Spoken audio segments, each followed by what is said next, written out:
Good afternoon, ladies and gentlemen, and welcome once again to another edition of our AHI Virtual Speakers Forum. Our topic today will be a very important commemoration, that of the 80th anniversary of OXI Day that took place on October 28, 1940, and of which we celebrated yesterday.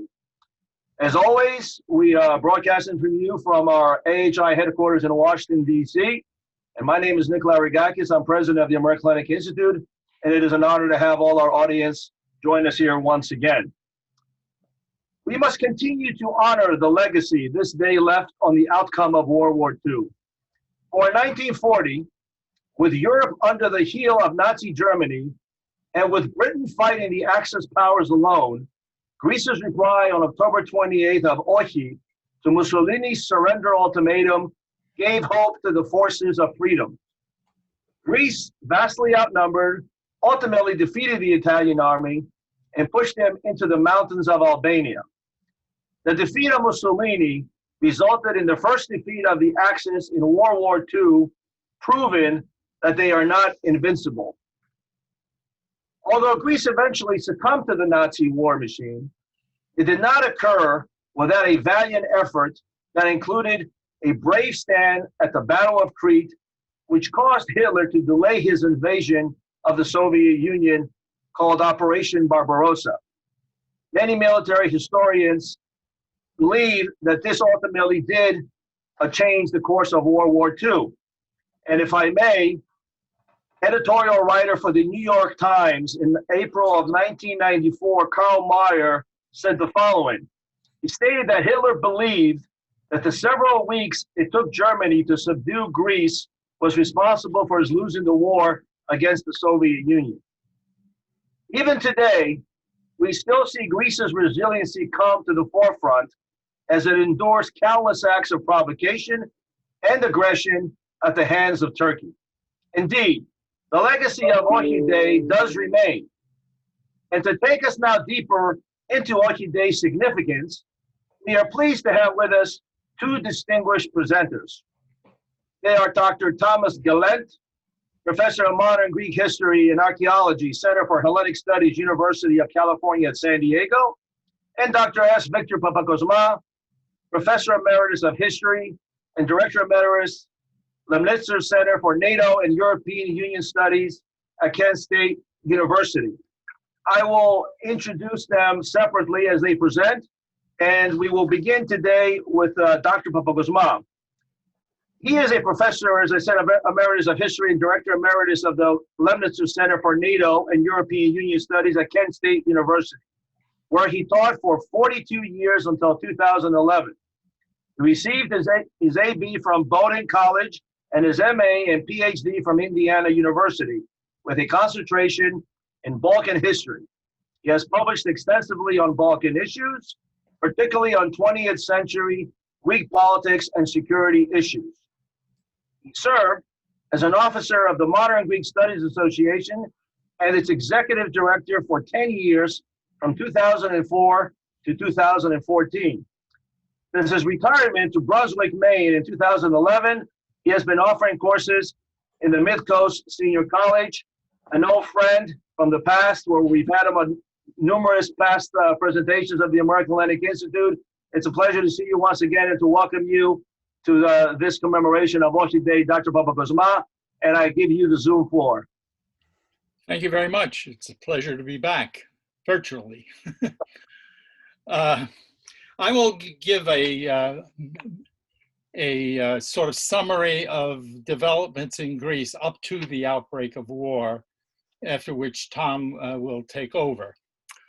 The interwar period for Greece was, by any standard, a turbulent one.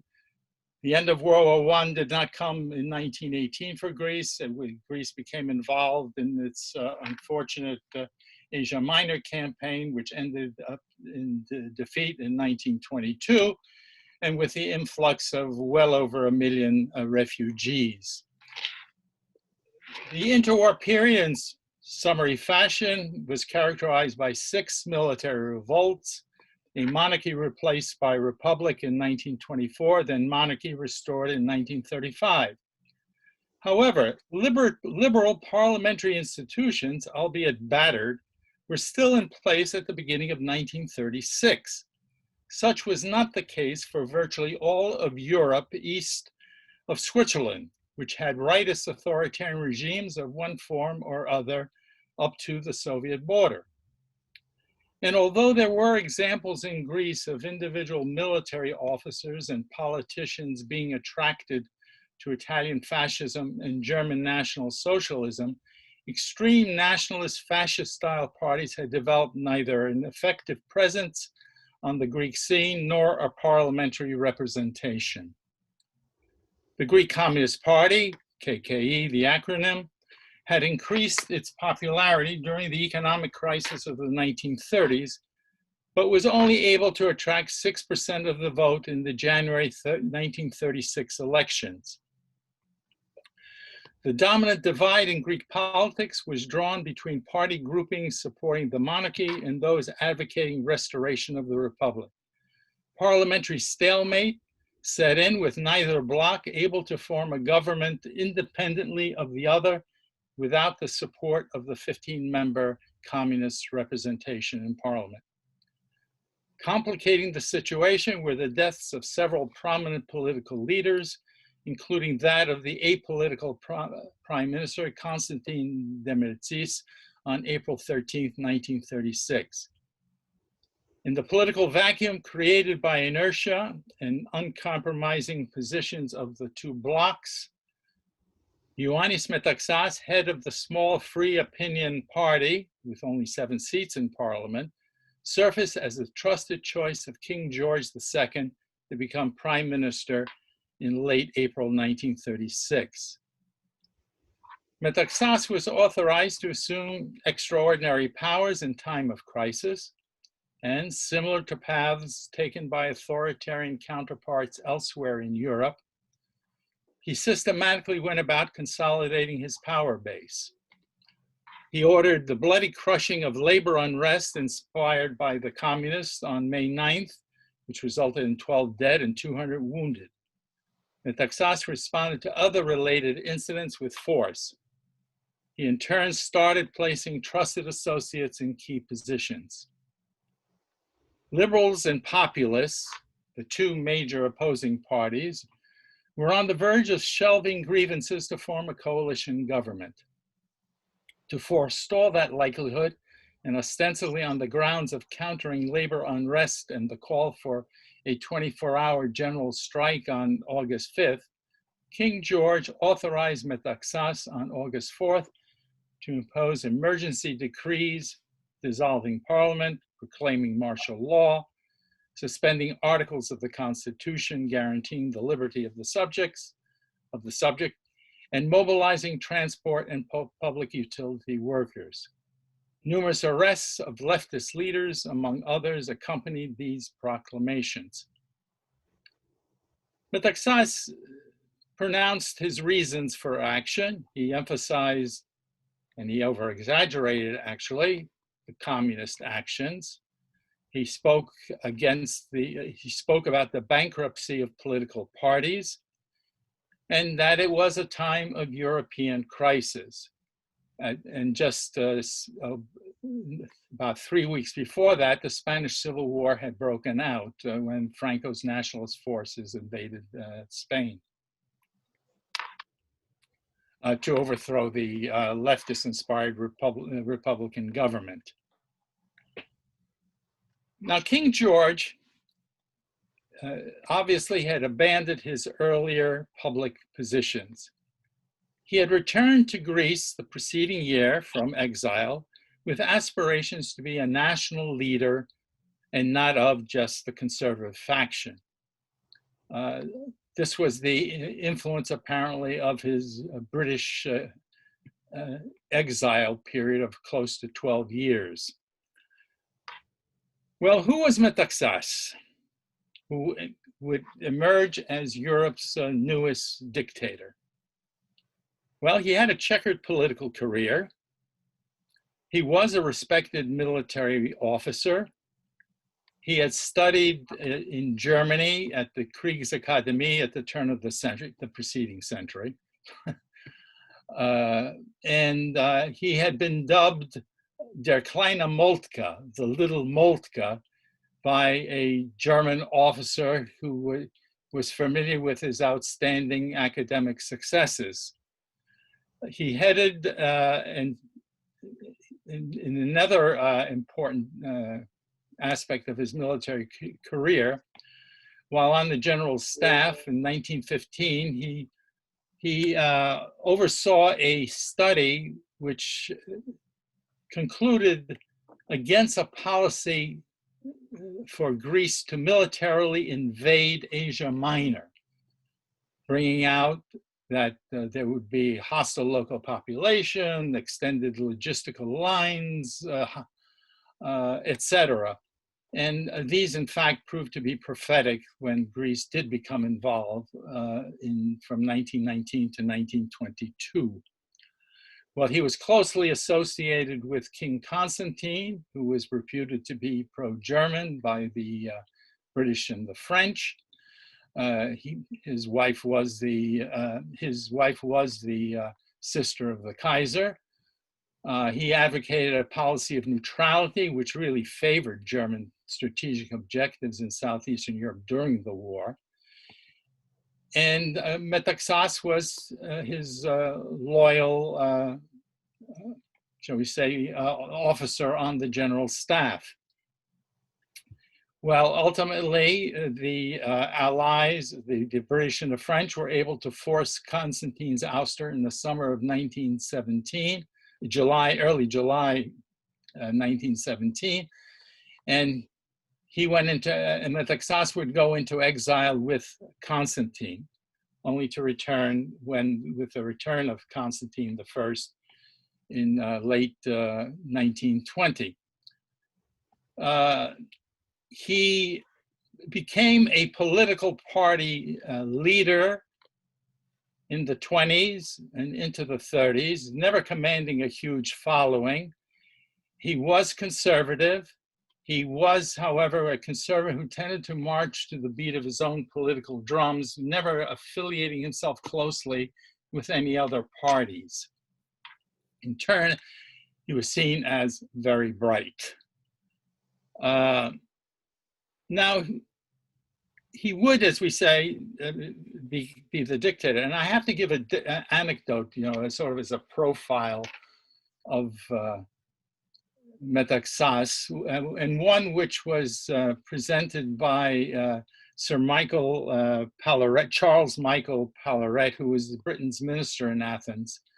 And it was in September 1939, it was in the spring of 1939, before the war's outbreak. And he described Metaxas in generally unflattering terms. And I quote, "General Metaxas is far from being endowed with the physical qualities necessary for success as a dictator. His short, corpulent, ill-dressed figure could never evoke popular enthusiasm. And I can see no sign of any of the magnetic and dynamic qualities which secure for Herr Hitler and Signor Mussolini the passionate devotion of so many of their compatriots."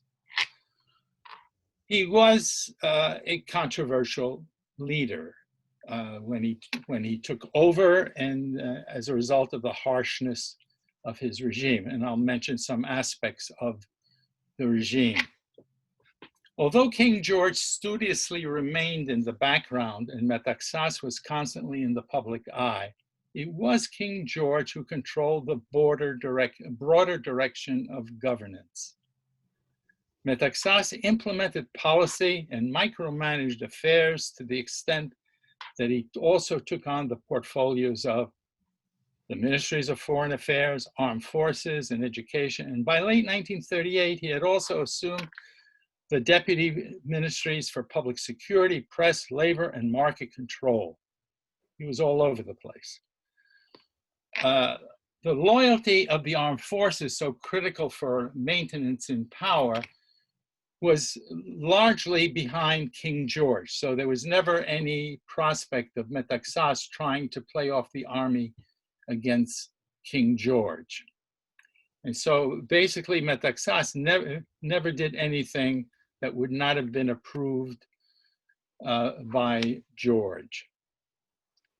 But George, as I say, was always in the silent background. Well, Metaxas would rule over a stern police state that sent many Greeks to prison or into exile. Now, he justified these harsh methods as necessary in the campaign to improve the Greek economy, to create a disciplined Greek society, and to strengthen Greece's national security forces. Had not other events intervened, Metaxas's place in history would not have assumed positive proportions. Unlike other East European dictators of the period, Metaxas would acquire lasting fame and widespread respect because he effectively oversaw preparations for a war that Greece sought to avoid and then fought with great glory.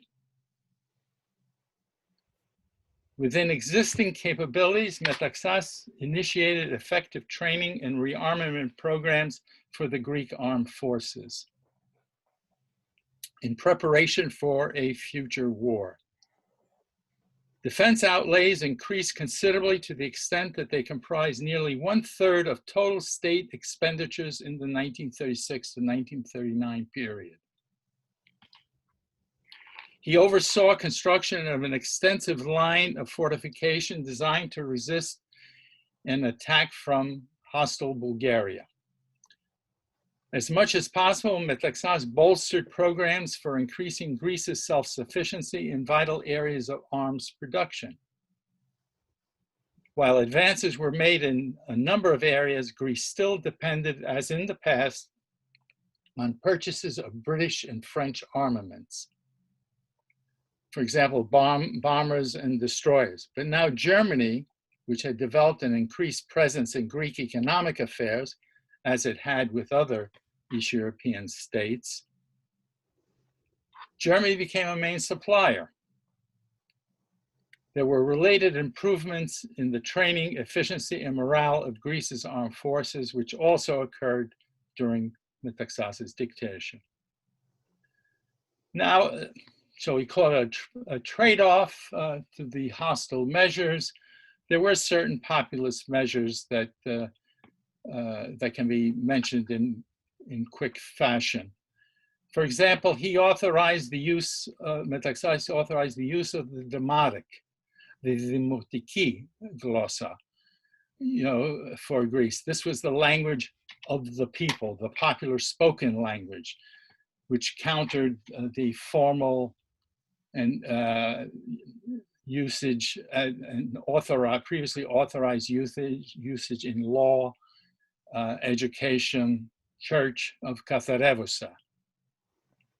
He implemented the health insurance program, the ICA, as it's referred to today.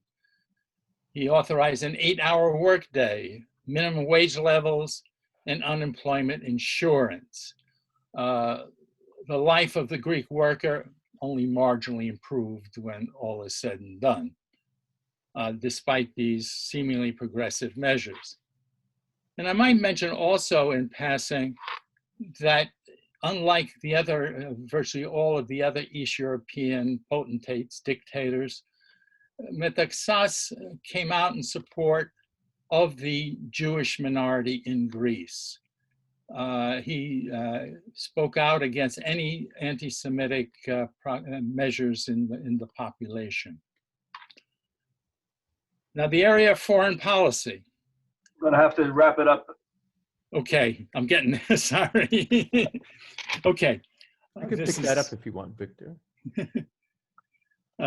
Before and during World War I, Metaxas had been identified with pro-German positions. Consequently, one might presume that in conjunction with Greece's upgraded economic dependency on Germany in the 1930s, his government's foreign policy would have inclined toward Berlin.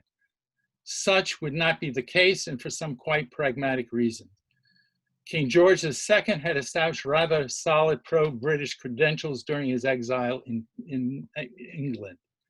Metaxas on his part was sensitive to the reality that Britain and to a lesser degree France, prevailed in the Mediterranean. It was this regional superiority that had led to the Entente's success in pressuring Greece to force the ouster of King Constantine in 1917 and to join the war against the Central Powers in June 1917. The most immediate threat to Greece by a great power was from Mussolini's Italy. Rome had been cultivating its relations with revisionist Bulgaria, Greece's longstanding nemesis, and Hungary, and with extremist parties seeking the breakup of Yugoslavia, while simultaneously increasing Italy's influence and presence in Italy. Left on its own, Greece shared the insecurity of its Balkan Entente allies, Romania, Turkey, Yugoslavia, and sought to avert conflict not through multilateral solidarity, but with cautious diplomacy. Greece pursued a policy not to provoke Italy, a position that became more difficult after Italy's armed takeover in April 1939. And just to conclude this section, Metaxas gave quiet priority to Greece's links with Britain. The British Prime Minister told the Foreign Office in December 1936 that the Greek dictator went out of his way to assure him that Greece was, quote, quote, irrevocably and unreservedly devoted to the British connection. Subsequently, at various junctures, such as after the Munich crisis in 1938, both King George and Metaxas separately expressed the wish to formalize ties more precisely. But London chose not to commit itself. The Anglo-French unilateral guarantee of 13 April 1939 to Greece and Romania in the aftermath of the takeover and occupation of Albania by Italy on Good Friday 1939, that promise of the British and French was, well, a vague one, and should the two states fall victim to aggression and resist. Britain was still not ready to resist, to take a firmer stand that would offend Italy during a period of mounting tension with Germany. Okay, so. Well, thank you, Professor Papacosma, for giving us a little bit of an insight as to what Metaxas, the man, was thinking about and who he was as he gave his ultimatum answer back to Ambassador Emmanuel Grazie at 4 o'clock in the morning on October 28, 1940. And now we'd like to turn to our next speaker, and that is Dr. Thomas Galent. As I said, he holds the Nicholas Family Endowed Chair in Modern Greek History and is Professor of Modern Greek History and Archaeology in the History Department and the Center for Hellenic Studies at the University of California in San Diego. He received his PhD from Cambridge University in Classical Archaeology and has been a professor at universities in the United States and Canada. He is the author of 12 books and over 50 articles. He has served on the Modern Greek Studies Association's Executive Board multiple times and was president from 2003 to 2005. He was the social science editor of the Journal of Modern Greek Studies from 2015 to 2019, and he chaired the 2019 Symposium Program Committee. He is currently editor-in-chief of the 10-volume Edinburgh History of the Greeks and director of the collaborative project, which I'm not going to go the acronym, but it stands for the Kefalonia, Chios, and Andros Social History and Archaeology Project. So, Professor Galent, it's a pleasure to have you with us, and I give you the floor. Okay, thanks very much, Nick. I will pick up where Victor left off, but I'm going to go back in time a little bit. The Greek-Italian War was a long time in coming. The tensions between Greece and Italy, particularly Italian aggression, goes back some time. And certainly as early as 1936, I should say in 1936, at a meeting of the Supreme Council of State, Mussolini laid out the vision that would then sort of drive foreign policy. And that was the creation of a new Roman Empire. And here's what the new Roman Empire was to look like.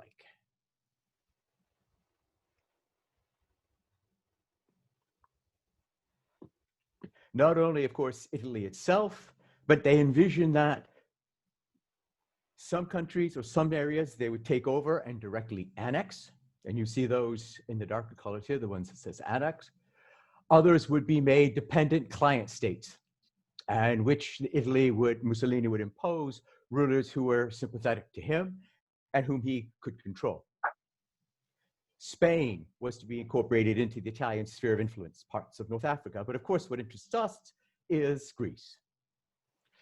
All of Greece, including the Dodecanies, were to be incorporated. Rhodes was to be annexed. Greece was to be divided up in the following way. The Ionian Islands would be put into a state that would also enclose Epirus and Acarnania, and that this would be a state set up with a puppet regime. They would create a second state, that of the Italian states of the Aegean, that would have its capital at Naxos. Mussolini claimed justification for this by pointing out that the Cycladic Islands had been part of the Venetian Empire. And so he was just reclaiming what was already Italian.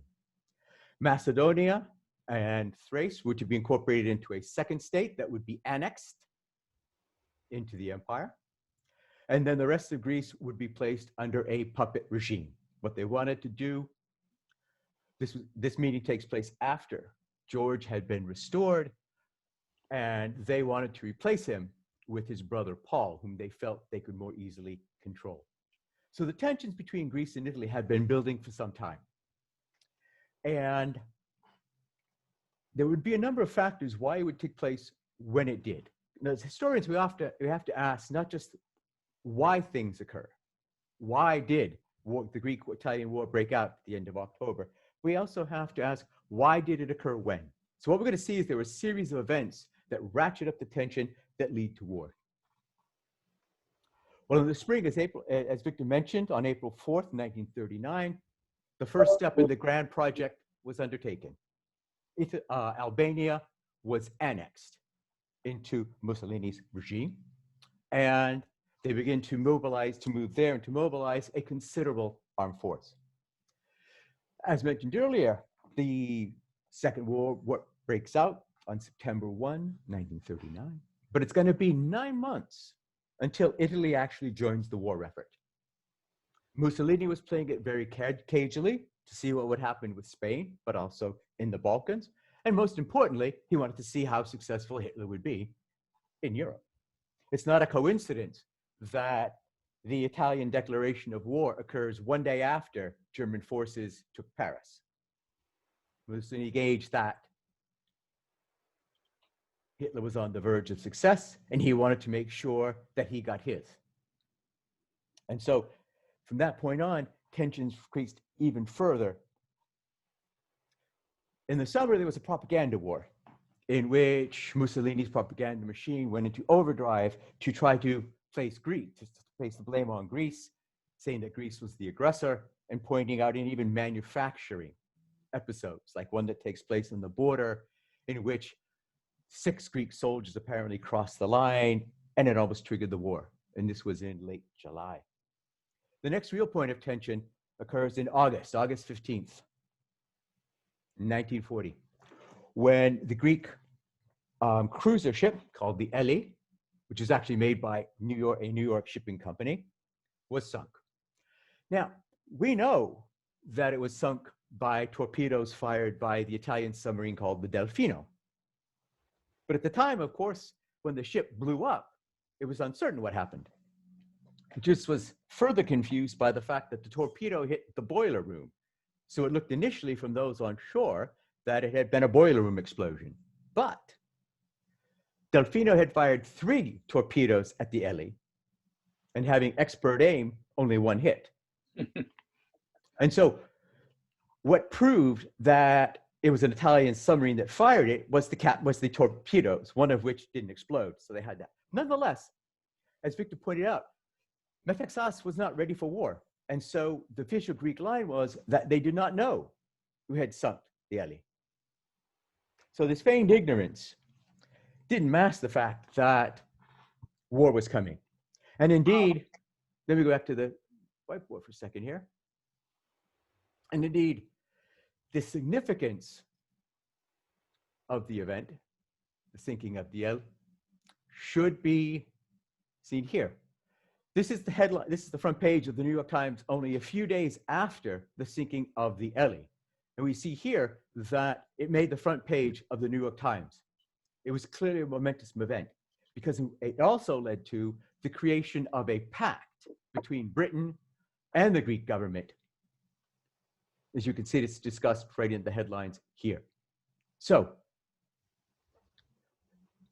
tensions are ratcheting up in August. Through September, Italy starts to send even more troops, to eventually they'll have 105, including some of their best Alpine troops at the border. And clearly, war is pending. On 16th of October, the Italian military command meets and drafts the invasion plan of Greece. It was called Contingency G. And what the vision was, on October 26th, the Italians would launch a massive invasion. They would claim justification by feigning or manufacturing some episode along the border, which would give them pretext to invade.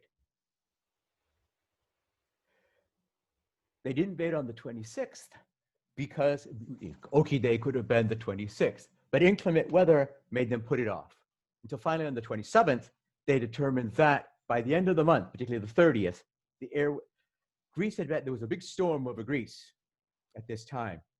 And so the Italian army could not use their planes effectively. So they had to wait for the cloud cover to dissipate so they could use their planes. And that's why it was the 28th. Mussolini had determined on war on the 27th, and he instructed his ambassador, Emmanuel Grazie, to give an ultimatum, which he knew the Greeks would never accept. So the story is this. 3 a.m. on October 28th, 1940, Ambassador Emmanuel Grazie appears at the door of Metaxas's mansion in Kefisia, and he presents an ultimatum. The Greek army must stand down, must pull back from the border, and he listed a series of key strategic places that the Greek army must hand over to the Italian army. And the story goes, of course, the famous story is that, and this is what we get this story from Lela Metaxas, who records in her diary that she heard them shouting at one night. She heard shouting. Her room was right above Metaxas's study where this conversation's taking place. She says that she hears she hears discussion, then she hears shouting. And then she hears her husband shout out, no. And she hears a loud bang, which apparently he slams the table and shouts out, Ohi. Shortly thereafter, he comes up to their bedroom and tells her, and this is one of my favorite parts, he tells her that the country is at war and that he must dress quickly. And so the following day, the invasion began. And once again, it made international news. The Greek invasion of Italy was seen as taking, and here you see the headline on October the 29th, with the first title you see is the Italian attack. And indeed, much of the interior of the paper, the entire international section of the interior of the paper was devoted, in large measure, to discussion of the Italian war and its consequences. I have this up to talk about the campaign itself. So it was a combination of, it was the Italian equivalent of a blitzkrieg, using air cover, particularly bombing along the coast, bombing Corfu. The Italian army launched an invasion along this front here. This line you see going across, this is the farthest advance of the Italian army. This is as far as they got. And here you see by November 4th, into the 5th, the Greek army had been able to mobilize and to stop the Italian advance along here. You see, they got Konitsa, and I should point out, they also got the village that my family's from, which is located right there, a little crutch in the arrow. And in fact, in the center of the village, the Platea, the church, which had been bombed by the Italian Air Force, had never been rebuilt as a memorial to the invasion. Greece then mobilized for war. And one of the greatest acts of mobilization, within days, Greece was able to send an army to the front and eventually to drive back the Italian forces to the line you saw on the previous one. Now, while the war was in many ways a military success, it blunted the Italian invasion and turned it back. But from Metaxas on down to officers in the field, they all recognized that Greece would lose the war.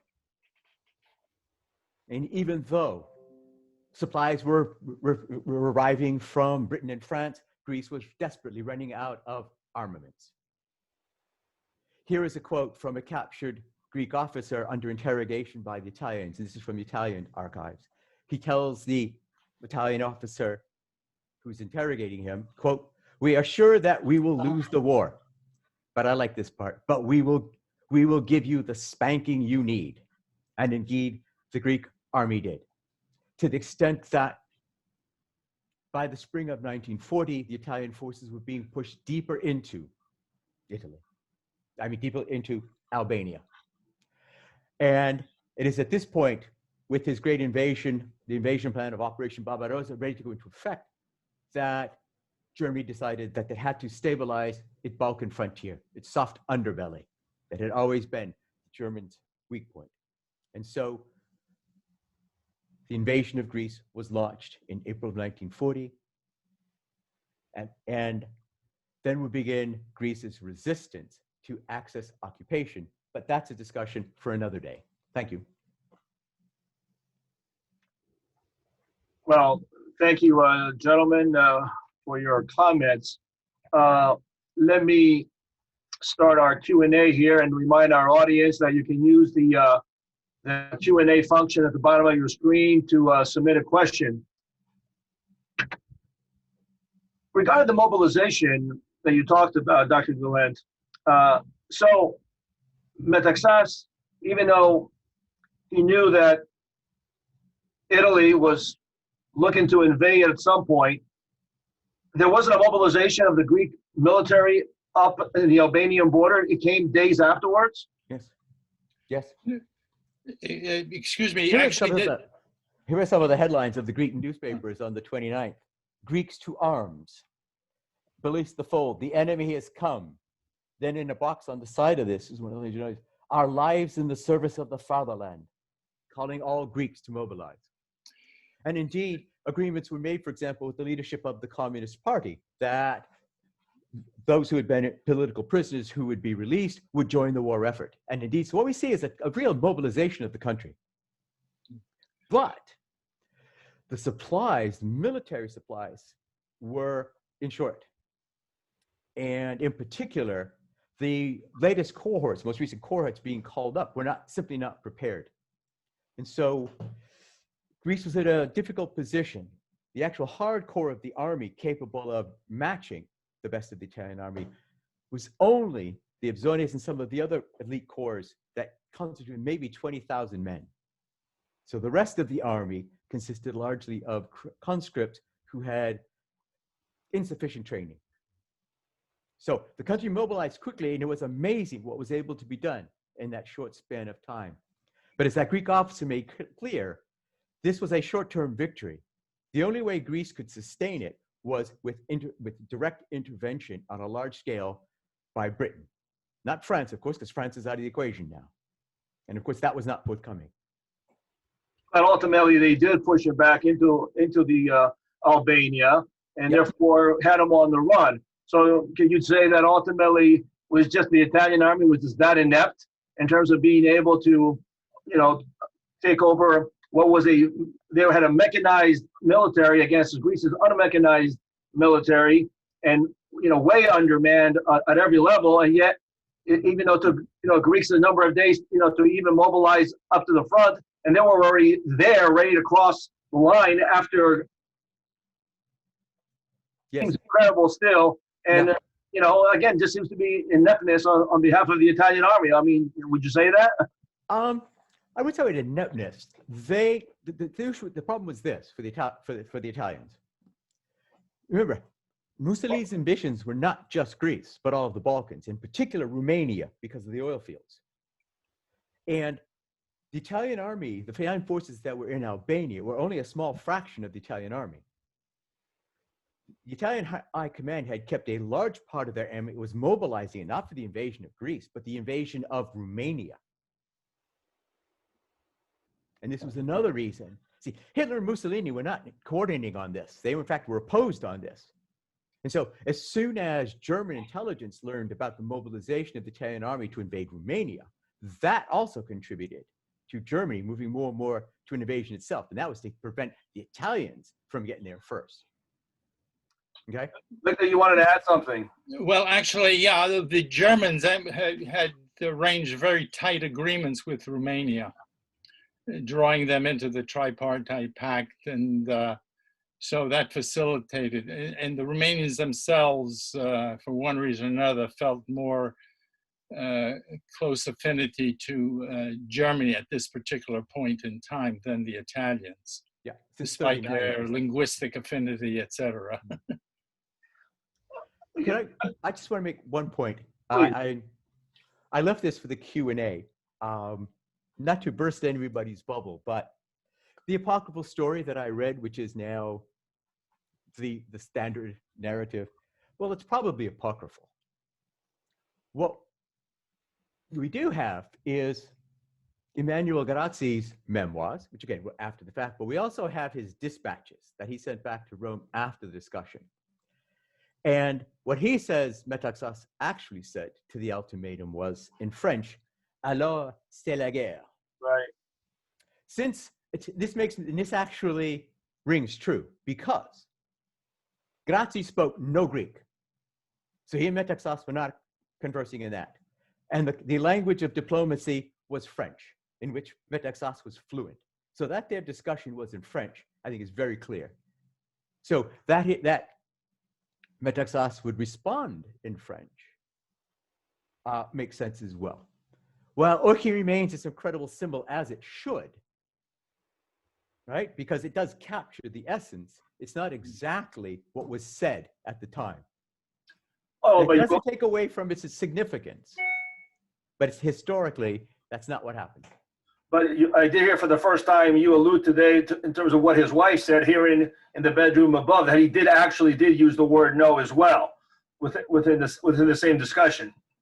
She writes her memoirs later. Right. So what is now, because that's what becomes constructed. The Greek newspapers have as the headline OXI. Of course. Metaxas didn't say that. It's dramatic. Yeah, I could add just prior to October 28th, actually Metaxas had overseen a quiet partial mobilization of forces in anticipation of inevitable conflict. Both of you, feel free to answer what I'm going to ask now. You alluded to it again, Dr. Galent. There was no collaboration in terms of this particular operation on behalf of Hitler and Mussolini. And again, if you believe what you read, to a certain degree, Mussolini felt, he didn't feel it personally that he was inferior to Hitler, but certainly he felt that that's how Hitler perceived him. And therefore, he needed to show his partner in crime that he too can put together a proper offensive and claim a victory for his own, which would elevate him to his equal, the equal of Hitler. And again, if you can speak to this, I mean, Hitler probably never had any intention, or at least not at that moment in time, to certainly invade the Balkan Peninsula. And Mussolini's actions caused him to come in and to save his butt, and ultimately, as the story goes, had him delay Operation Barbarossa. Can you speak a little bit to that? And then what was afterwards? What was the relationship with Hitler and Mussolini after this fiasco of Italy? Okay. Well, here's Mussolini's exact words at one of the meetings, at the meeting in which they presented the battle plan. Quote, "Hitler always faces me with a fait accompli. This time, I'm going to pay him back in his own coin. He will find out from the papers that I have occupied Greece. So he did this very much in spite of. So there was no collaboration between the two. In fact, it was a rivalry. Metaxas's invasion, the provocation that led to the invasion, that was to forestall Germany getting there first. All right. Victor, anything you want to add? Well, with the Operation Barbarossa, the original plan, supposedly going back to would have been in 1940, had a projected invasion on May 15th. It ended up being June 22nd. And there are conflicting schools of opinion on was it really because the delayed Balkan campaign, which delayed the actual date. There are those who say, well, actually Hitler himself later said it was because of the Italians we weren't able to make the advances. But they were saying that there are those who say Hitler was using that as an excuse to lay the blame in part on Mussolini's blundering for the delay, the reason to delay the campaign. There are others who say that there were actually a lot of logistical and transport issues involved for mobilizing the invasion of the Soviet Union after May 15th and on June 22nd. So they both, there was no love between the two. And needless to say, one cannot forget, however, that it was Mussolini, that Hitler that saved Mussolini for a couple more years in the fall of 1943, when they came and rescued him from the prison where the Allies had put him in, only to be hanged from his feet. Nonetheless, though, it goes without saying that what little Greece did in the face of these vast numbers, this vast access, was just nothing short of a miracle and heroic. When you look at Poland fallen in 36 days, the Netherlands in 4, Belgium in 18, France in 43, Yugoslavia in 11, and until the end of the Battle of Crete, it took almost 190 days or thereabouts for Greece to ultimately fall to the Axis. What did this mean? Take us for for our audience. Take us what this meant for the world at that time when everyone was just falling. One country after another. Greece did provide that first victory. What moral boost did this give to the Allies and to the rest of the world that, hey, if Greece can do it, we can beat these guys? There's no question. In dark days, it was a bit of brightness that came over the scene, and the heroic example of the Greeks. And in a way, I have to at this point cite a statement by Metaxas a few weeks before he died in January 1940. He said, "Greece is not fighting for victory. She is fighting for glory and for honor. She has a debt for herself to remain worthy of her history. There are times in which a nation, if it wishes to remain great, gains by being able to fight, even if it has no hopes of victory." And that really summed up the situation and how the Greek example was applied in the coverage for the anti-Axis countries. That it can be done, and of course, the worst was to follow. But that Battle of Crete was a very bloody affair for the Germans. They never used their paratroops again. Yeah, that's another issue. And if it wasn't for Freiburg there and some would say stupidity of not destroying the airfields, maybe the Germans ultimately do not even capture Crete. But that is a story for another day. Yeah. To follow up, you asked about the aftermath of the 28th. Victor's talked about the military and political side, but let me say a few words about what happened to Metaxas. through November into December, of course, the whole government was just focused on the war effort. But there were still political machinations that were going on. In mid-December, the Council of State proposed that, they hadn't gotten that far, it would be a referendum, but the proposal put forward to make Metaxas dictator for life.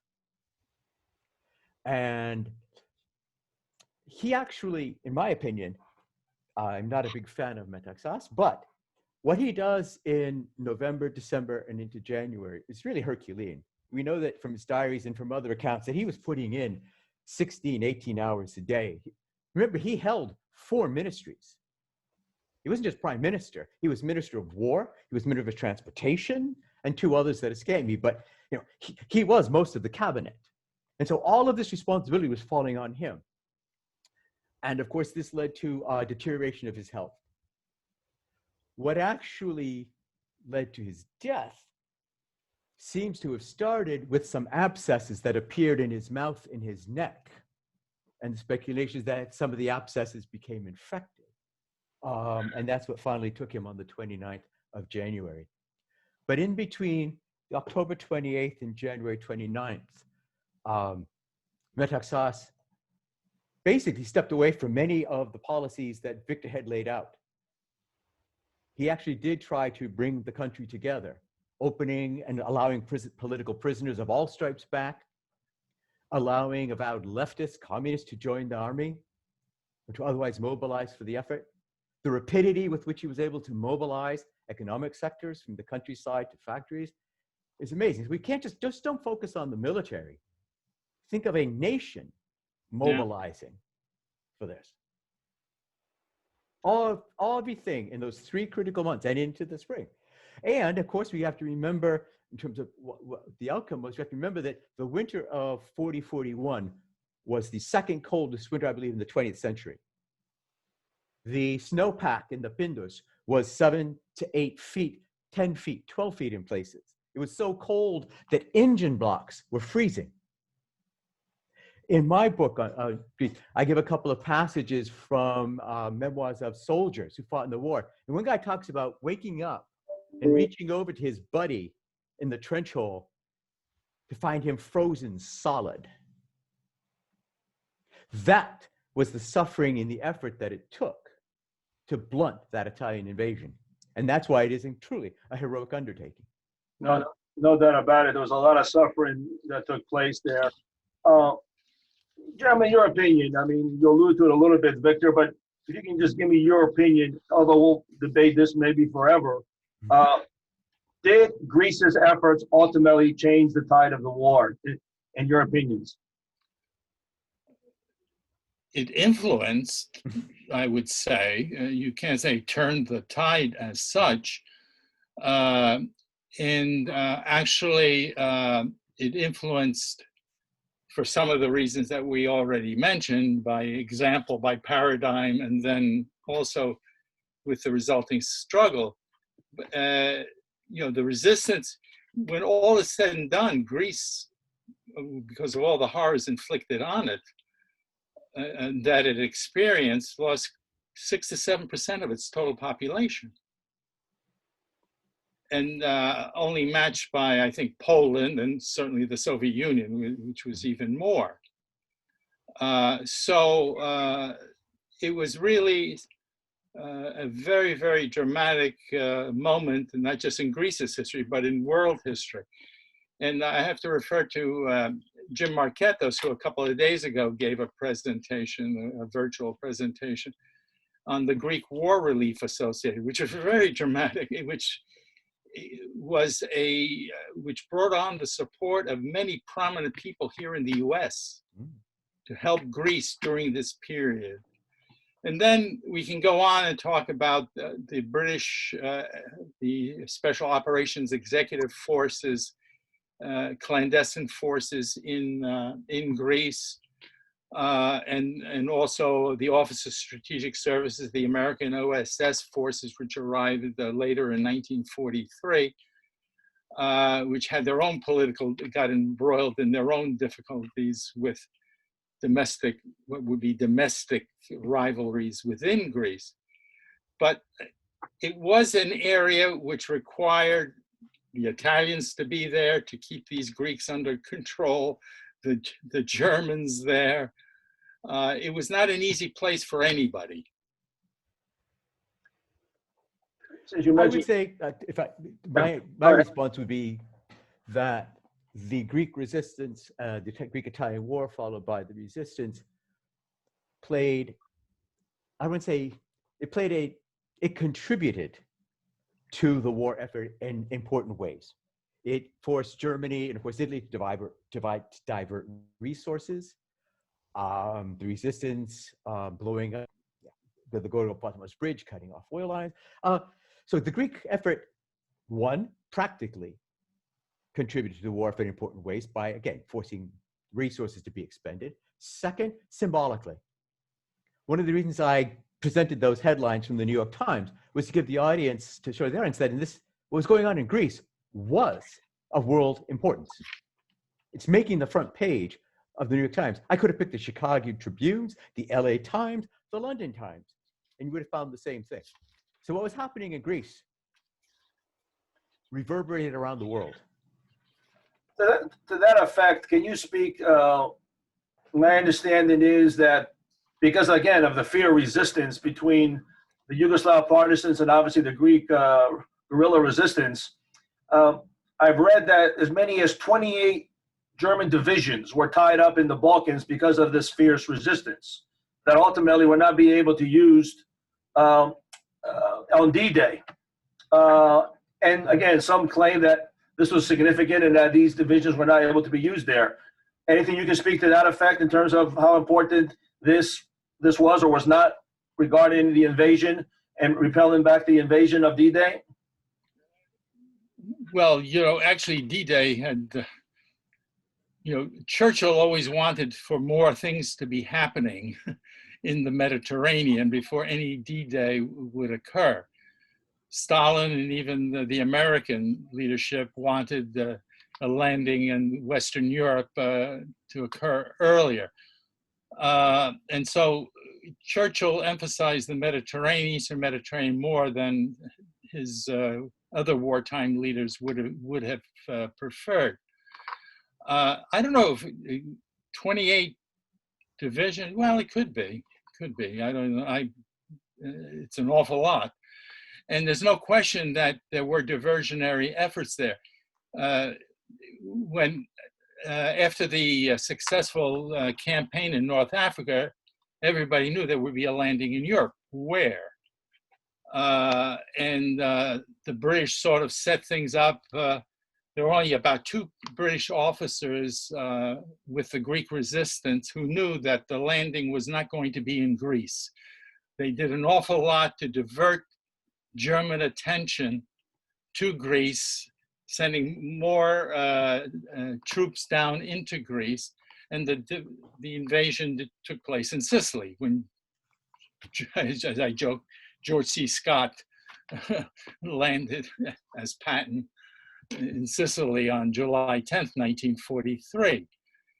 So there were diversionary efforts that were involved. And yes, there were these attempts to have the Germans more involved in Greece and certainly in Yugoslavia. Just 2 more questions, if I may, before we wrap it up. Somebody asked the question the other day to me about taking to across the Atlantic. When Greece did this, and against the Italians, there was a large Italian-American community here in the United States and obviously a Greek-American community. What was the feeling between the 2 communities at the time? What was the feeling regarding the Italian-American community as related to Mussolini and fascist Italy? Can you speak to that at all? I can speak to the second part there. There were sectors of the Italian-American community who were very much pro-Mussolini. They had set up fasci here in the United States, as had German Americans, the German-American Bund, which is very prominent. It's the famous episode where they actually filled Madison Square Garden, all dressed in Nazi regalia. And this has recently been subject to a number of presentations in media. There's been films and stuff. So the Italian community was split, as was the Greek community. The Greek community was certainly split over, they were split over Metaxas, but when the Italian invasion takes place, then what we see is a real coming together community. Again, featuring, we know how prominent it is, the CEO of 20th Century Fox was a Greek American named Spiros Skouras, who organized, as you know, all kinds of relief efforts. And it involved such luminaries and stars as Bob Hope, Judy Garland, Bing Crosby, and Frank Sinatra, all performed in efforts to raise money for Greece. That didn't happen for other areas that had been occupied. I can tell you, I can remember my mom tells me when she was a kid growing up during the war, that after school, they would go around the neighborhood collecting canned food, shoes, clothing that they would box up and then send to Greece. Some of those got through, some of them were blocked, but certainly the Greek community mobilizes in unheard of ways. Remember, the Greek community, and Victor talked about the national schism, the dikasmos, that split Greeks. Well, that split the Greek American community as well. And that schism, in the community that I grew up in, there were actually two Greek churches. One was that dated back to that time. One that was pro and one was anti. So the schism in the Greek American community is really only repaired with the Greek-Italian War. And then the occupation, which brings the Greek community together in a way never before, and gives it a prominence in America that it didn't have before. Totally on that. The Greeks all of a sudden, became, first citizens of the country with what Greece did regarding that first victory. So, and here's my last question, and one that's a pet peeve of mine. With what we just discussed, with what we acknowledge as being heroic and in a monumental proportions, and with the advent of probably hundreds of movies made on World War II, and all the history books and all the history books have been written on World War II. Why is this story not well known? Why doesn't Hollywood give it its due? Why is it that when you go to universities and you are taught World War II history, this is not even barely a footnote? That's an excellent point, Nick. And but you could even say, even in standard history books, there's a limited reference, and that's because it's the Italians. I'm not being facetious. The emphasis, the overemphasis on, the heavy emphasis on the Germans and the direction of the war. I can recommend those of you who are on Amazon Prime, Netflix, do Greece World War II. It's amazing how much stuff comes up, British documentaries and German. There are the German propaganda movies for the individual campaigns. You can just look at the pictures if you don't follow the German. My response, Nick, is why doesn't Hollywood do this? Why don't we do it?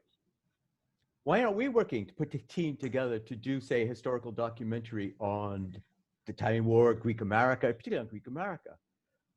Why don't we take the lead in trying to put together historians like Victor, myself, say, with people who know more of the film business, screenwriters? There's great stories to be told, but we have to be aggressive in getting our story out there. Yeah. We can't just be passive about it. No, not disagree. I mean, look, Hollywood has its own version of how it does its thing, how it does what it does. There's no doubt about it. And, there's been 2 movies made on the failure of the British in Dunkirk, and, and they're frontline movies. But, talk about OXI Day and you won't hear anything about it. But forget about Hollywood for a second. Why not the history books? The history. Greece was on the winning side. It was not on the losing side. History is written by the victorious side.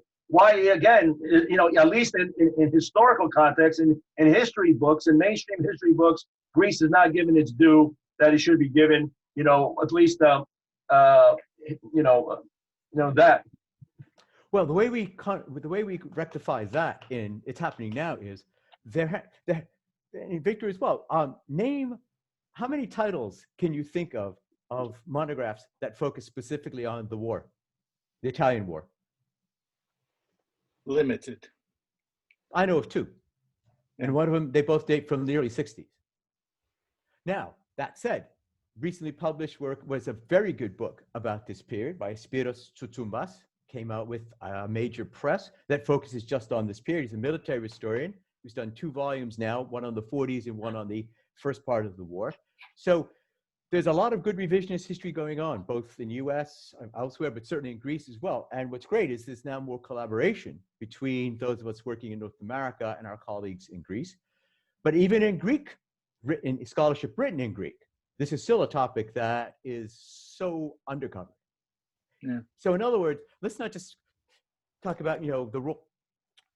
We need to do a better job of getting our story out there. And that's how it gets incorporated into the main narrative, which almost exclusively in the World War focuses on Britain, France, and Germany. Yeah. We actually got a question in here, and we'll make this the very last question. Regular opinion regarding Metaxas has changed over the course of the wartime and post-war period, according to the person writing this question. How do you think Metaxas is viewed today? Okay, I'll do part of that. Tom can do.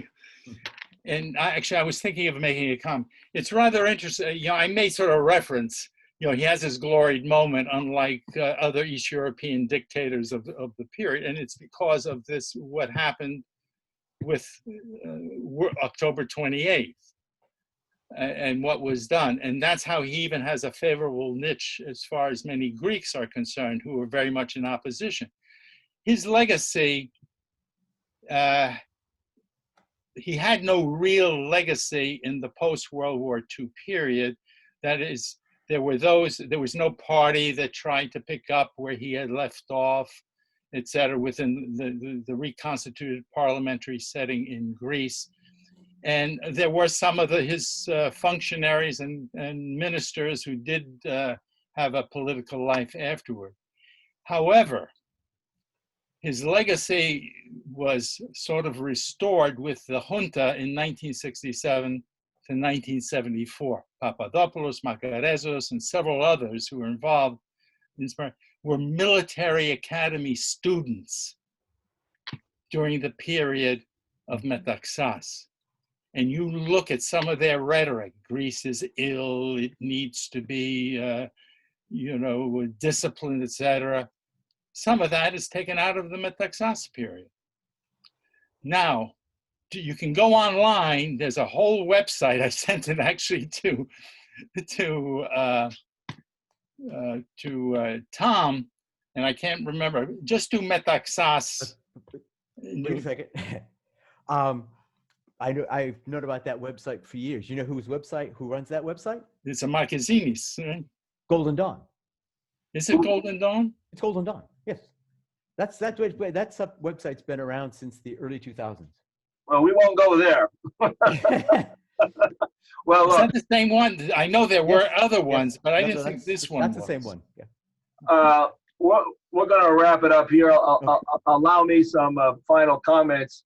At the end of the day, it would seem just like Winston Churchill was the perfect wartime prime minister for the UK, I guess you can also claim that Metaxas was the perfect in that moment in history regarding giving an answer to Ambassador Grazie at 4 a.m. in the morning and what ultimately ensued thereafter. We at the American Hellenic Institute, Tom, do what we can and try to bring this subject matter to light and to provide more awareness of it, at least amongst the American public policy community. We have had at least 2 conferences on Greece's contributions in World War II and how pivotal they were. This is one of the books here. Yep. Victor Papacosma was one of the presenters, and his essay is in this book. Anyone wants to purchase it, you can purchase it online. But we've done at least 3 or 4 other books. An opus by one of our members, George Papavizas, a book this thick on the first victory that he goes to exceptional detail of over 400 pages of work regarding Greece's first victory. Unfortunately, we are sold out of that book. So we are trying to do what we can to bring it to light. I won't mention the person's name. I try to bring it up to a number of people in Hollywood as why not an issue. One particular person responded to me when I brought it up, and I quote, "Oh, you want me to make a propaganda piece?" After that, I didn't even engage him because it would have gotten ugly.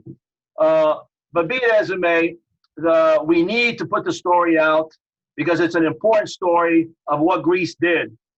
And I'm going to read a final comment excerpt from the jacket of this book in my final comments.